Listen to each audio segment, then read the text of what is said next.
Halo semuanya, kali ini kalian bersama saya Skyler Apoklinosa akan menjelaskan kepada kalian tentang HIV atau Human Immunodeficiency Itu Virus. kok masuk-masuk itu.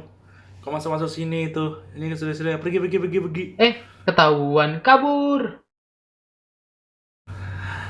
Oke, baik. Mohon maaf karena ada teman saya yang berusaha untuk merusuh di sini. Tidak apa-apa. Saya pakai outfit baru kali ini ya. Anggap saja ini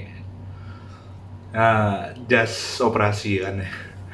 Oke, pada kesempatan kali ini saya akan membahas mengenai HIV/AIDS. Pasti kalian sudah pernah dengar kan? Ini adalah penyakit yang biasa didengarkan.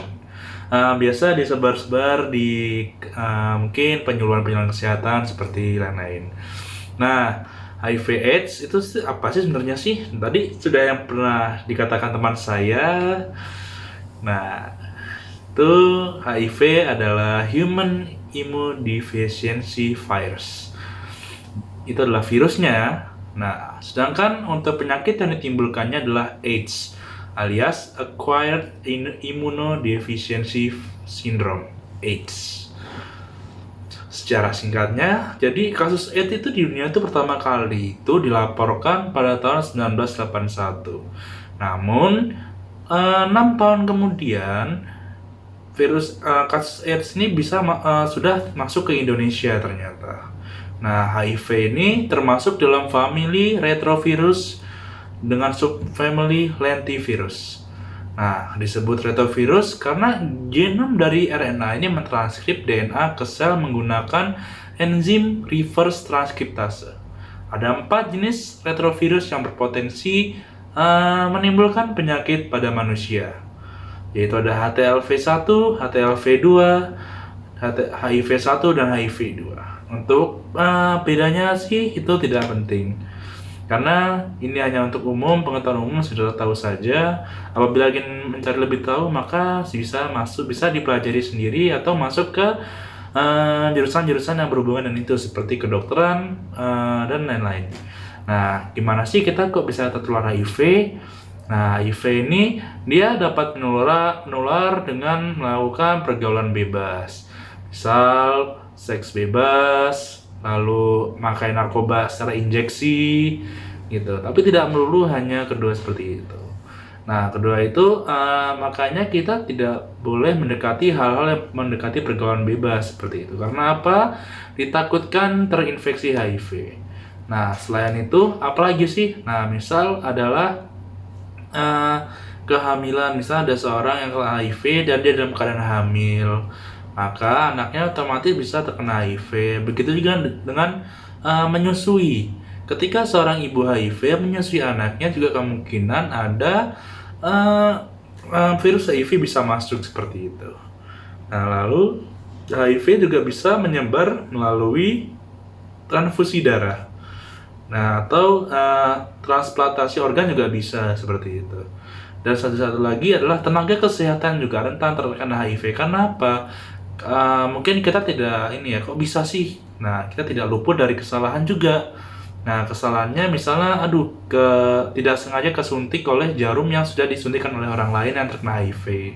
Itu bisa saja terjadi, seperti itu. Nah, HIV ini dia memiliki 4 stadium. Nah, bisa dibaca di sini bahwa pada stadium pertama tidak ditemukan penurunan berat badan serta tidak ada gejala yang berarti. Jadi gejalanya hanya limfadenopati, generalisata, dan persisten. Untuk stadium 2, stadium 3, stadium 4 seperti ini, di mana stadium 2 itu memiliki penurunan berat badan kurang dari 10%. Lalu terdapat luka di bibir, ruam kulit yang gatal, herpes, zoster dalam 5 tahun terakhir, ispa, ulkus, dan lain-lain. Pada stadium 3 itu ada penurunan berat badan di atas 10%. Nah, itu juga ada penyakit-penyakit gejalanya, ada kandidiasis oral, hairy leukopenia. Apabila ingin membaca secara lengkap bisa di post saja. Untuk yang ini mungkin akan saya berikan mungkin saya berikan materinya ya. Nah, selanjutnya untuk yang stadium 4 ada sindroma wasting HIV. Jadi berat badannya itu sangat menurun, jadi hanya terlihat tulangnya saja seperti itu. Untuk gejalanya bisa dilihat sendiri, nanti akan materi mungkin akan saya share. Oke, baik. Selanjutnya bagaimana sih siklus hidup dari HIV tersebut? Nah, jadi HIV ini dia akan pertama akan masuk ke dalam sel CD4. Ketika sudah masuk, dia akan melakukan fusion atau percampuran dengan DNA atau RNA sel CD4 sehingga akan menghasilkan reverse transkripsi yang terbalik atau reverse transcription. Setelah itu terjadi, maka DNA dari virus HIV ini dia akan komponen-komponennya akan bereplikasi dan akan menyatu kembali, serta dia akan akan mengatur kembali sehingga menjadi virus-virus yang baru seperti itu. Mungkin ini hanya untuk nice to know saja, tidak perlu yang bagi masyarakat umum tidak perlu tahu. Nah, selanjutnya di dalam cairan tubuh itu HIV itu ternyata paling banyak itu terdapat pada darah. Nah, ini dalam cairan tubuh dalam 1 mili ya. Jadi dalam 1 mili darah itu ada 18.000 virus HIV, ada semen itu ada 11.000, pada cairan vagina ada 7.000, ada cairan amnion itu ada 4.000, dan ada saliva hanya 1 seperti itu. Jadi mengapa kalau ada orang terkena HIV,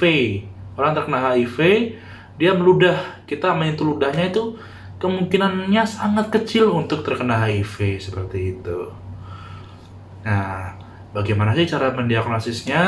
Nah, mendiagnosis HIV ini diperlukan keahlian dari seorang dokter dengan menggabungkan kombinasi dari gejala klinis dan pemeriksaan laboratorium. Nah, pemeriksaan laboratorium yang digunakan adalah pemeriksaan antigen P24, terus ada PCR HIV RNA, sama kultur virus. Dan ada yang secara tidak langsung, yaitu adalah pemeriksaan antibodi, adalah biasanya IgE dan IgM. Nah, untuk pemeriksaan lab ini mungkin bisa dibaca saja ya. Oke, selanjutnya untuk pemeriksaan antibodi, dia menggunakan ELISA atau Enzyme Linked Immunosorbentansai.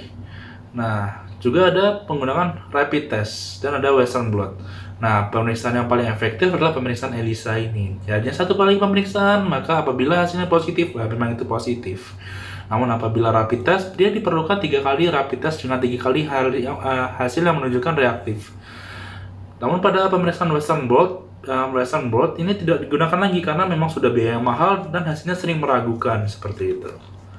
Nah, tata laksananya sih gimana sih? Nah, yang pertama HIV ini sebenarnya tidak menyerang tidak membuat kita sakit, dia hanya menyerang imun kita, sehingga kalau kita sakit biasanya itu adalah penyakit lain, semisal adalah COVID-19 seperti itu.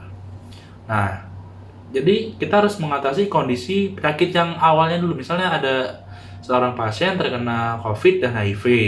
Nah, kita atasi dulu COVID-nya dulu.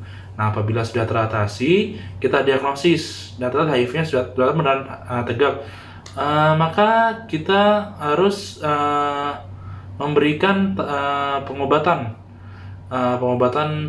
utama terlebih dahulu, misal adalah pemberian obat ARV, antiretroviral. Nah, tapi sebelum itu kita juga harus meminta nih, kan biasanya stigma orang terhadap orang yang terkena HIV itu sangatlah beragam. Oleh karena itu, alangkah baiknya bahwa kita ini harus meminta nih, apakah keluarganya sudah mendukung gitu, untuk memberikan dukungan keluarga, dan pasien juga harus sudah komitmen dan siap mental untuk mendengar hasil diagnosisnya. Nah, oleh karena itu kita langsung semua kita memberikan ARV atau antiretroviral. Nah, jadi pemberian antiretroviral ini dia harus diberikan segera pada saat stadium klinis 1 dan 2 dan stadium 3. Tapi dengan catatan ya, harus stabil seperti itu. Nah, ARV, antiretroviral, yang tersedia di Indonesia ini adalah sebagai berikut, bisa dilihat sendiri, ada zidofudin, lamivudin, tenofovir itu untuk NRTI, ada NNRTI, PI, sama INSTI.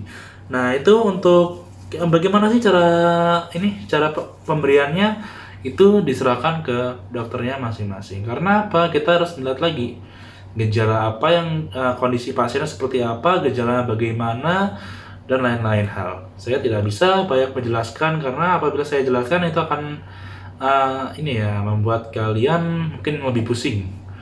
Nah, ini memberikan informasi tambahan.